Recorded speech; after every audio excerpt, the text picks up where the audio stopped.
प्यारे भाई और बहनों, मेरा नमस्कार स्वीकार हो।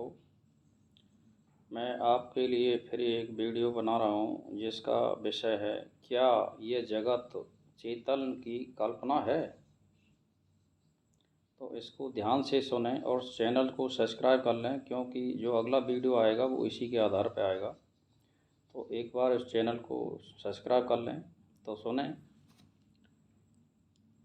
कि कभी उत्पन्न न होने के कारण इस जगत का अस्तित्व है ही नहीं।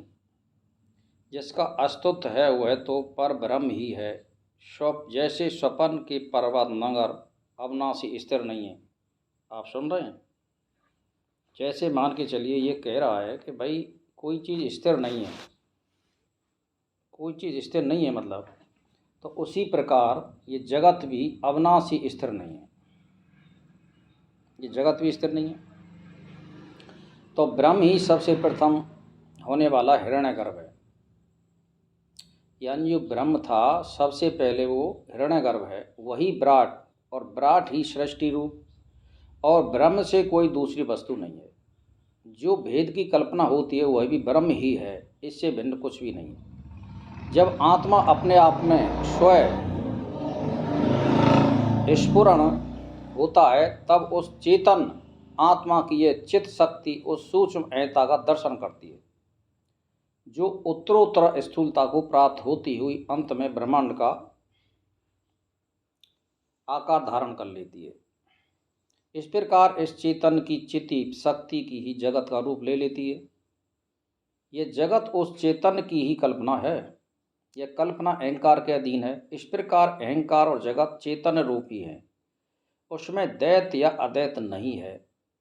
चेतन प्रधान अहंकार ही करता है, स्पंदन प्रधान है, और प्राण कर्म, ये दोनों में कोई भेद नहीं है। यानी जो हवा चलती है, लहर जो चलती हैं और हवा में कोई अंतर नहीं होता है। तो स्पंदन यानी हिलना किसी चीज़ को, और हवा, दोनों का मतलब एक ही होता है। ये एक दूसरे से अभिन्न है। इससे संयुक्त पुरुष ही जीव कहलाता है। इससे जो संयुक्त यानी जो मिला हुआ है, जैसे मान के चलिए, जब तक श्वास है जब तक जीवात्मा है, और जब श्वास नहीं चलेगी तो इसको मृत घोषित करते हैं। तो इसका इस जीव से संबंध है। तो इससे जो संयुक्त पुरुष ही जीव कहलाता है। इस प्रकार जीव और जगत में भेद नहीं है। यह जगत उस चेतन प्रकाश की एक झलक मात्र है। चेतन भी एक प्रकाश की एक झलक मात्र है। इस प्रकार तत्वज्ञान हो जाने से यह निश्चय हो जाता है कि कोई शास्त्र मुझे काट नहीं सकता, मुझे जला नहीं सकता, हवा मुझे सुखा नहीं सकती। मैं नित्य सर्वव्यापी सुस्थिर अचल हूँ। जो अज्ञानी हैं वे ही परस्पर विवाद करते हैं। हम लोग तो भ्रम रहित हो गए हैं।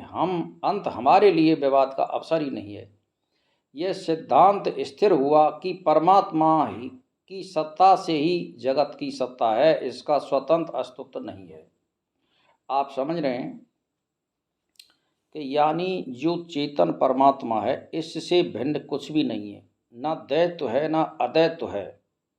चलो मेरी बात, ना कोई प्रकृति है, इसमें सग में रमा हुआ एक परमात्मा तत्व है। और ये जो आत्मा है इसको कोई काट नहीं सकता, इसको कोई मिटा नहीं सकता, इसको कोई चीर नहीं सकता। ये अविनाशी तत्व है। इसीलिए चेतन परमात्मा की कल्पना से ये जगत बना है। यानी जितनी भी तुम्हें चीज़ दिख रही है, ये जो है जब प्रलय होती है, जब कहाँ चली जाती है, ये सब नष्ट हो जाती है और खुर्द बुर्द हो जाती है। यानी वो अपनी शक्ति को विलीन कर लेता है, तो ये सब नष्ट हो जाता है। तो अब आप समझिए कि जो कुछ दिख रहा है, जो कुछ है, वो सब चेतन परमात्मा का ही रूप है। तो इसमें अब आप समझदार जो होता है वो समझ जाता है कि तत्व ज्ञान हो जाता है झलक मात्र से, कि ये जितना भी कुछ ये चेतन प्रकाश एक ही झलक मात्र है। इसी प्रकार ये सब में जो है प्रकाश रूप परमात्मा का ही रूप है, जो चेतन परमात्मा है। प्रकाश कहते हैं वैसे ज्ञान को, यानी जान लेना। तो अब इसमें जो अज्ञानी होते हैं वो विवाद करते हैं कि परमात्मा ऐसा है वैसा है, लेकिन वो चेतन जो परमात्मा है जो साकार रूप में आया है, वो भी अपने विस्तार के लिए, मनुष्यों के सुविधा के लिए ये सारी चीज़ बनाई है। पहाड़ों में भी वही है, पेड़ों में भी वही है, रेत में भी वही है, कीचड़ में भी वही है। उसकी बनाई हुई सारी चीज़ है ये, उसकी कल्पना है ये। और जब वो इस कल्पना को मिटाना चाहता है, 1 मिनट में मिटा देगा, यानी वो प्रलय कर देगा। और जब फिर ये चेतन परमात्मा अपना संकल्प करता है कि मुझे सृष्टि को रचना है, तो तब वो सबसे पहले हिरण्यगर्भ बनता है, फिर उससे विराट, और विराट से सृष्टि रूप, और ब्रह्म से भिन्न कोई दूसरी वस्तु नहीं है। इस तरह की जो क्रम है उसको वो बढ़ता चला जाता है। और ये सारी चीज़ मतलब ये है कि उस चेतन आत्मा की ये चित्त शक्ति उस सूक्ष्म अयता का दर्शन करती है, जो उत्तरोत्तर स्थूलता को प्राप्त होती है, अंत में ब्रह्मांड का आकार धारण कर लेती है। ये इसका क्रम है, यानी पूरा ब्रह्मांड बन जाता है। तो भाई और बहनों, मैं तो एक ही कहना चाहता हूँ बात को, कि ये जब संसार ही कल्पना मात्र है परमात्मा का, तो आप और हम तो क्या खेत की मूली हैं। इसीलिए आप सत्कर्म करिए, सज्जनों का संग करिए, और अच्छे अच्छे ग्रंथों का श्रवण करिए, जिससे आपको सद्बुद्धि मिले। मान के चलिए कि आप सोच रहे हैं कि मैं इतनी धन संपत्ति जोड़ जाऊंगा, मेरे कुटुंब परिवार वाले खा लेंगे ये सारी चीज़ें, लेकिन उससे सुख नहीं मिलने वाला है। आपको फिर कहीं ना कहीं जन्म मिलेगा, और फिर आप क्या उस जन्म में जोड़ सकोगे? नहीं जोड़ सकोगे। तो मेरा कहने का मतलब ये है कि आदमी ईश्वर से जुड़े, और सत्य कर्म करता हुआ गृहस्थ का भी पालन करे, और जो साधु सन्यासी हैं वो परमात्मा में लीन होने से या कर्म करते हुए परमात्मा का साक्षात्कार करें, और अपनी इंद्रियों का दमन करते हुए अथवा वश में करते हुए ईश्वर का ध्यान करें, और दूसरों को सुधारें और खुद सुधरें। और अगर धन दौलत स्त्री माया इसमें आप पड़ोगे तो आपको कुछ भी मिलने वाला नहीं है। इसीलिए आप निस्वार्थ भाव से परमात्मा का ध्यान और चिंतन करिए। वो कभी मेरा तो ये अनुभव कह रहा है, हालांकि पूजा पाठ एक क्रिया है, कर्म है, और ये हमारी संस्कृति है, इसको करना चाहिए, लेकिन वो ज़्यादातर जो बात है वो न्यायकारी है। आप ज़्यादातर अपने मन सहित इंद्रियों को कंट्रोल में करिए। सबसे मुख्य बात सभी धर्मों का यही सार है। और फिर आप ईश्वर का ध्यान चिंतन करिए, तो उसमें कोई आप मान के चलिए कि हवन करना, दीपक जोड़ना, भगवान की विनती करना, वो कोई आपकी पूजा का भूखा नहीं है, आपके भोगों का भूखा नहीं है। वो ये केवल क्रियाएं हैं और शुभ कर्म हैं, उनको करना चाहिए, जिससे दूसरे लोगों को प्रेरणा मिले। जो आदमी समझ जाता है और जो इंद्रियों को बस में करना जानता है, उसके लिए ये कुछ औपचारिकताएं जो बताई हैं उसके लिए कोई अनिवार्य नहीं होती हैं। तो मेरा मतलब है भाई और बहनों, अगर आप परमात्मा को पाना चाहते हैं और अपने जीवन को सुधारना चाहते हैं, तो परमात्मा के निकट जाने हेतु सज्जनों का संग, सत्य विचार और श्रवण मनन और अष्टांग योग का पालन, जिसमें 8 नियम हैं। आप किसी नशेबाजी में नहीं पड़ना, और गरिष्ठ भोजन नहीं करना। साधना करने वाले के लिए ज़्यादातर एक टाइम ही भोजन बताया है। अगर किसी के शरीर में कोई बात हो तो वो 2 टाइम ले सकता है। इसीलिए आप जो है ऐसा काम करें जिससे परमात्मा का भजन हो सके, इस प्रकार आप भोजन खाएं। दूसरी बात यह है कि भोजन सात्विक होना चाहिए। प्याज, लहसुन और वगैरह वगैरह ये जो गलत खाने होते हैं ये नहीं चलेगा। दूसरी बात यह है कि आप अपने टाइम को लयबद्ध बांधिए। सुबह उठना, ध्यान चिंतन करना, योग अभ्यास करना, प्राणायाम करना, और किसी का पाठ करना, और फिर अपने मंत्र का जाप करना, और फिर अपने दैनिक काम करिए। और दैनिक काम करने में भी आप शुभ कर्म में ज़्यादा ध्यान दें, जिससे आपको शुभ कर्मों की प्राप्ति हो। फिर अपने शाम को आप ध्यान चिंतन करिए, और शाम को श्रवण मनन करने के बाद भोजन करके फिर शयन कीजिए।